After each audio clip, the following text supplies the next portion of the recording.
మానవ స్వభావ సంస్కారాలు స్వచ్ఛంగా ఉంటే పరిసరాలు పట్టణాలతో పాటు దేశం కూడా ఆకాశమంత స్వచ్ఛంగా ఉంటుందన్న డోన్ మున్సిపాలిటీ శ్రీ సుధా స్కూల్ విద్యా సంస్థలు మహాత్మా గాంధీ లాల్ బహదూర్ శాస్త్రి జయంతులను పురస్కరించుకుని నంద్యాల జిల్లా డోన్ పట్టణం పాత బస్టాండ్లో శ్రీ సుధా స్కూల్ విద్యార్థులు స్వచ్ఛత హీ సేవ సాంస్కృతిక కార్యక్రమాలు అలరించడమే కాకుండా ఆలోచింపజేశాయి. ఈ సందర్భంగా డోన్ మున్సిపల్ కమిషనర్ ప్రసాద్ గౌడ్ మాట్లాడుతూ శుభ్రత స్వచ్ఛతలు ప్రతి ఒక్కరి బాధ్యతగా భావించి డోన్ స్వచ్ఛతకు ప్రజలందరూ సహకరించాలన్నారు. విద్యా విజ్ఞానంతో పాటు ఇలాంటి సామాజిక సాంస్కృతిక స్వచ్ఛ సేవా కార్యక్రమాలు చేయిస్తూ విద్యార్థులను భావి భారత పౌరులుగా తీర్చిదిద్దుతున్న శ్రీ సుధా స్కూల్స్ యాజమాన్యాలను ఉపాధ్యాయులను అభినందిస్తూ హర్షం వ్యక్తం చేస్తున్న డోన్ నియోజకవర్గ ప్రజలు.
If we clean our village, you can clean our cities to mandals to states to whole our nation.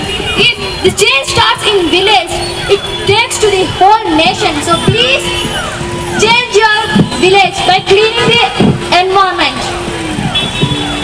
దేశవ్యాప్తంగా స్వచ్ఛ భారత్ 2014 కార్యక్రమాన్ని గాంధీ జయంతి సందర్భంగా 2/10/2014న ప్రధానమంత్రి నరేంద్ర మోడీ 4041 పట్టణాలకు పైగా ప్రారంభించారు.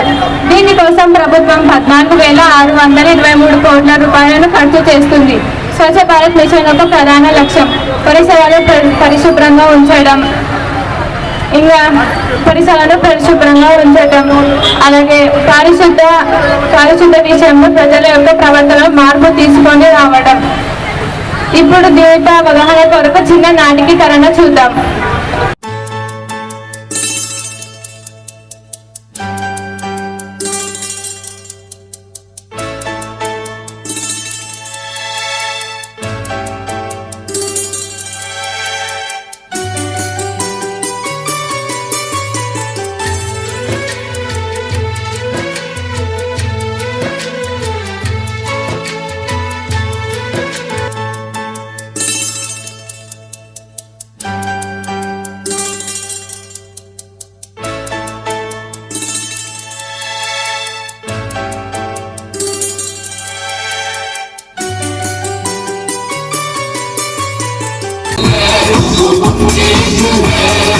हम सब भारतीय हैं, हम